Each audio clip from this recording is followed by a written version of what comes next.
As কুকিংয়ে তোমাদের সবাইকে স্বাগত। আজ তোমাদেরকে বানিয়ে দেখাবো টক ঝাল মিষ্টি আমের আচার। ভিনিগার ছাড়াই সারা বছর সংরক্ষণ করে রাখতে পারো। এটা দেখতে যতটা লোভনীয়, খেতেও তেমন সুস্বাদু হয়। তার জন্য ভিডিওটা সম্পূর্ণ দেখার অনুরোধ রইল। ভালো লাগলে অবশ্যই একটা লাইক, বন্ধু বান্ধবের সাথে শেয়ার, আর অবশ্যই কমেন্ট করে জানিও কেমন হলো। আর সাবস্ক্রাইব করে পাশে থাকার অনুরোধ রইল নতুন বন্ধুদের। তার জন্য আমি 2 কেজি কাঁচা আম নিলাম। ভালো করে খোসাটা ছাড়িয়ে ভিতরের দানাটাকে বাদ দিয়ে, এটা বলে ছেলো বলি আমরা, বা সেই শক্ত অংশটা সমেত কেটে নিলাম। কেটে ধুয়ে এটা যতক্ষণ না জল থাকছে ততক্ষণ এটা রেখে দেব ফ্যানের নিচে। জলটা পুরো সম্পূর্ণ চলে যাবে। এই দিকে একটা মশলা বানিয়ে নেব। 1 চা চামচ মতো ধনে, আর 1 চা চামচ মতো মৌরি, আর 4টে শুকনো লঙ্কা। এটা শুকনো কলায় ভেজে একটু গুঁড়িয়ে নেব দানা রেখে। এই দিকে কড়াইতে সর্ষের তেল দিলাম, দিয়ে 3-4টে শুকনো লঙ্কা ফোড়ন আর 1 চা চামচ মতো পাঁচফোড়ন বা মৌরি ফোড়ন দিলেও হবে। দিয়ে সেই একদম জল থাকবে না, আমের গায়ের জন্য এক ফোঁটা জল না থাকে। অনেকক্ষণ রেখে দিয়েছি, জলটা পুরো শুকিয়ে গেছে। সেই আমটা দিয়ে পরিমাণ মতো লবণ দিলাম, দেব একটু হলুদ। আমি এখানে আম নিয়েছি 2 কেজি। দিয়ে সুন্দর করে নাড়িয়ে চাড়িয়ে মিশিয়ে নেব।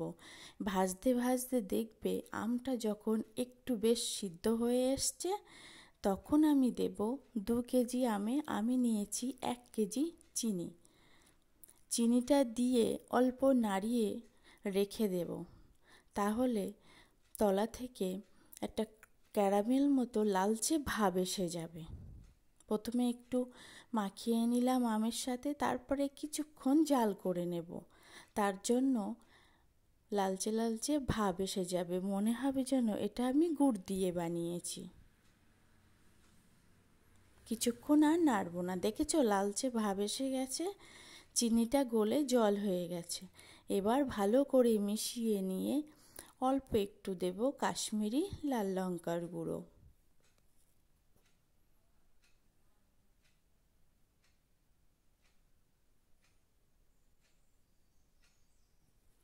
বেশ টক ঝাল মিষ্টি আমের আচার। তোমরা যেমন টক মিষ্টি খেতে চাও, চিনিটা সেই পরিমাণেই দেবে। আমটা একদম গলে গেছে, অথচ ঘেটে যাবে না।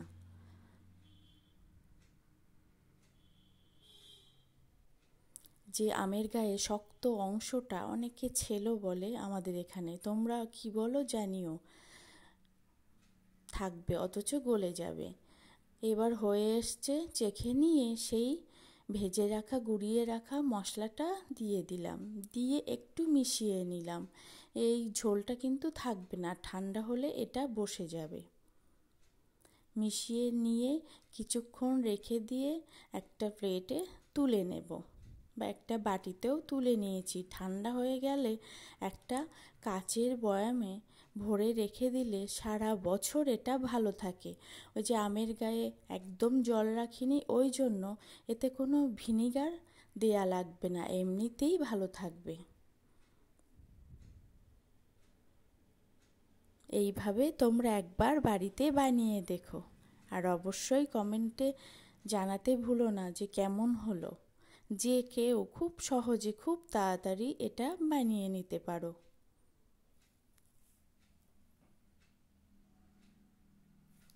কি সুন্দর গোটা গোটা আছে, কিন্তু একদম নরম হয়ে গেছে।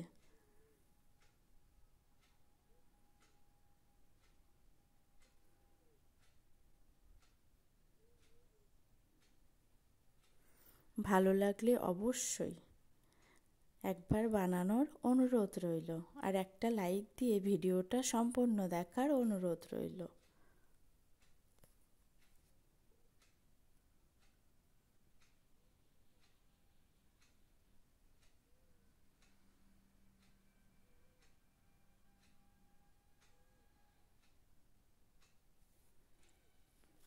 এটা ভাতের সাথেও খেতে পারো, এমনি শুধুও খেতে পারো।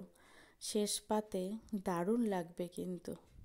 একবার বানিয়ে রাখলে সারা বছর জুড়ে এটা খেতে পারবে।